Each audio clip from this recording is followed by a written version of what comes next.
So Oregon State's clearly been struggling lately. They're clearly a rival for you guys. You love beating up on them, but would you prefer to see them be more of a competitive rival to maybe spice things up a bit, as especially as someone who's from this state? I could not. I mean, how do you answer that question? No, I just haven't thought of any aspect of that. We're so concerned about everything going on around here, and trying to improve and get ready for finals and manage all the things around this week. We've got between obviously game preparation. You've got leading up to Dead Week and finals. You've got our banquet. A bunch of family in town. All the potential distractions that you try to keep everybody focused on what we're doing, and the last thing on my mind is anybody else's perceived issues. I've got a ton of respect for Coach Anderson. He's another guy.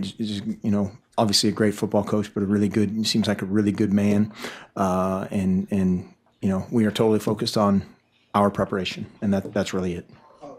How do you think if you were in that situation, you would embrace the challenge in a situation like that? Something you would find fun, interesting? Sure. I mean, it's a different kind of fun. It's a different kind of process, and I've been there, man. I've been in the exact same situation, and what you're doing is right. What you're doing is long term. What you're doing is it's going to pay off. It's just so hard to convince the different constituencies, whether it's your team first and foremost, or all the people that surround it. That kind of vector is going the right way.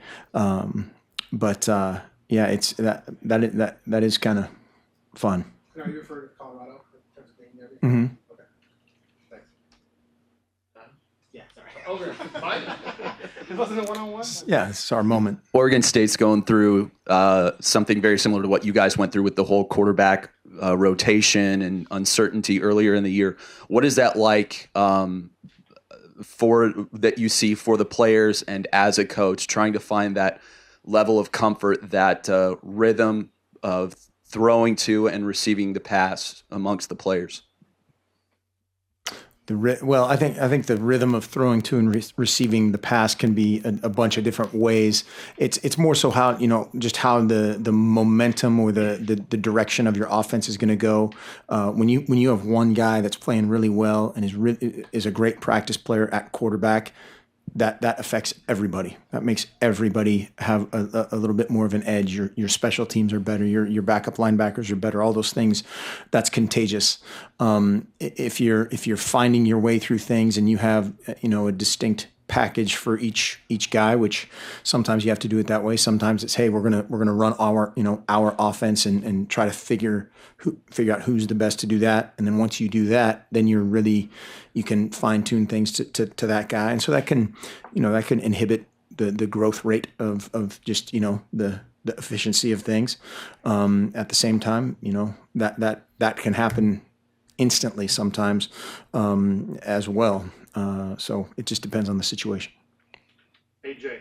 Coach, obviously this is a short week, made even shorter by the holiday. What adjustments do you have to make as coaches schedule-wise, and how do you regain the guys' focus at the appropriate times when the week's broken up like this? Yeah, we try to just keep it as similar as we can to a normal week. We kind of basically mashed Sunday and Monday into Sunday, and our biggest thing is when we watch the film, we have a team meeting. That week is done, and whether that's whoever we just played, USC or Stanford, or going back through it throughout the year, is you turn the page and you turn the page toward correcting what you didn't do well, building on what you did do well, and start game planning. The playing a Friday game is not it's not that drastic of an adjustment. I think the biggest adjustment, like Chip and those guys I know have a Sunday to Thursday this week. That's a little harder. Just a 2-day difference, or a 3-day difference in that case. That's significant. One day you can hybridize pretty easily. Is that a word? Should be. Should be if it's not. Mike Riley was the face of Oregon State for a long time. What's it like preparing for a Beavers team that doesn't have Mike Riley on that sideline, and preparing for a new coaching staff? Yeah, it's there's so much. There's a lot of familiarity of their staff, even with Coach Anderson being new, kind of the sort of Utah component with Coach Sataki and their defense, Coach Baldwin and their offense. There's enough familiarity of kind of that from a schematic standpoint that we know about. But with Gary Campbell and Steve Greatwood and some of these other guys that have had 35 plus Civil Wars or something like that there's been a few other guys on that sideline. And so again, you're so much more concerned with what you're doing, not so much who's on their sideline, who's between the white lines. That's more of a concern. Andrew? I think you said in the past that the Vernon's game against OSU in 2013 was the first kind of time you really took notice of him. Is that true? Either way. Yes. What about him when you were recruiting him? Led you to think that he could kind of do that stuff week in and week out like he's been doing these last 4 or 5 weeks? I don't know if we really did know that, necessarily. I think that's kind of the X factor things that you can see a guy. It's easy when things are great and they keep working or whatever, but when things aren't great, how do they respond? Or maybe if things aren't, are going well, how they continue to do that. I think if there was any kind of insider knowledge, it was from a couple guys on our staff that have a relationship with his high school coach that, at the time he was coming out, he was, selling Vernon and which again, every high school coach does that. But all those kind of things, the competitive things, the intangible things, were very positive. And so, if there was any kind of leg up knowledge-wise, it would have been that. Mike Scow on the back. With it being the last week for another class of seniors, does that list of emotions of that bittersweet feeling, that proud feeling, that appreciation, does that ever change? Or do you always feel that proud, that happy for this next group of guys that are moving on that have helped sustain the program? Yeah, that's a great question. It's again very unique to the individual. I remember last year at the senior day, and it was kind of wave after wave of emotions for very different reasons.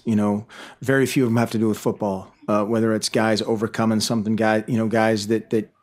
You helped recruit guys, just all the things that kind of go into that.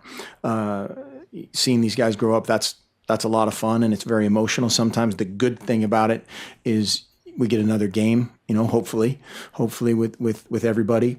But yeah, that's very natural, but very individual too. Some guys that won't hit them until they, come off the field of their last game that they know is their last game. Some guys, Autzen Stadium has that, much more of an effect. Sometimes it's their family. You just never know exactly what makes that happen.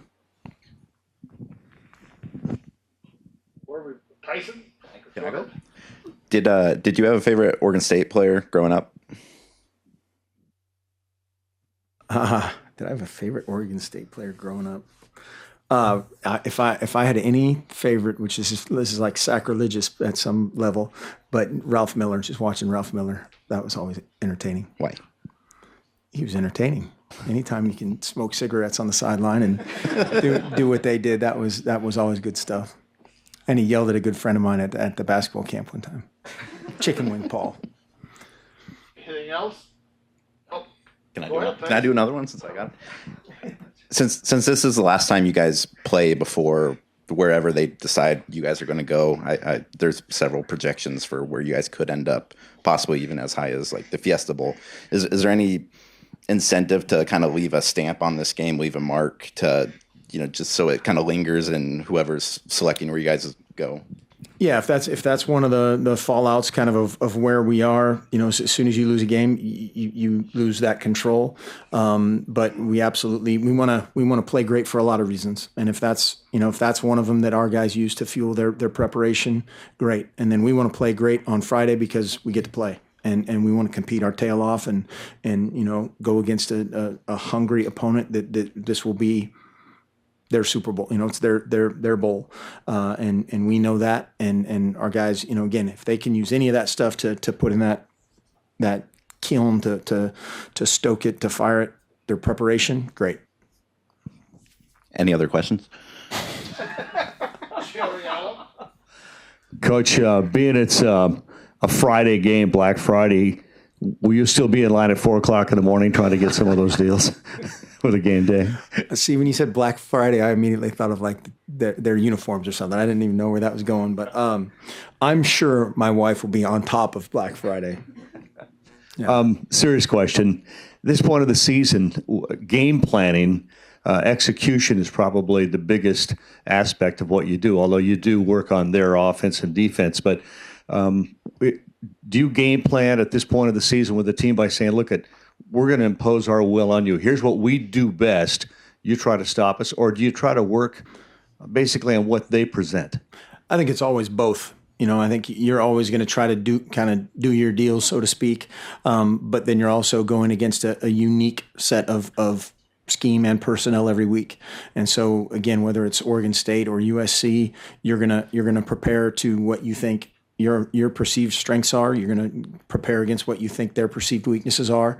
Their percentages of zone versus man versus run pass out of this format. All those things the variables that you look at, and that's pretty standard. Anything else? Oh, Mike? I think he's over his limit. Matt Lubick said he's a white turkey guy. Dwayne Stanford says he's a stuffing guy. What's your dish of choice at Thanksgiving? See, I'll fit right in with those guys. Both. I love the stuffing. Gotta have stuffing and dressing. That's key. But yeah, turkey, everything. I love everything Thanksgiving.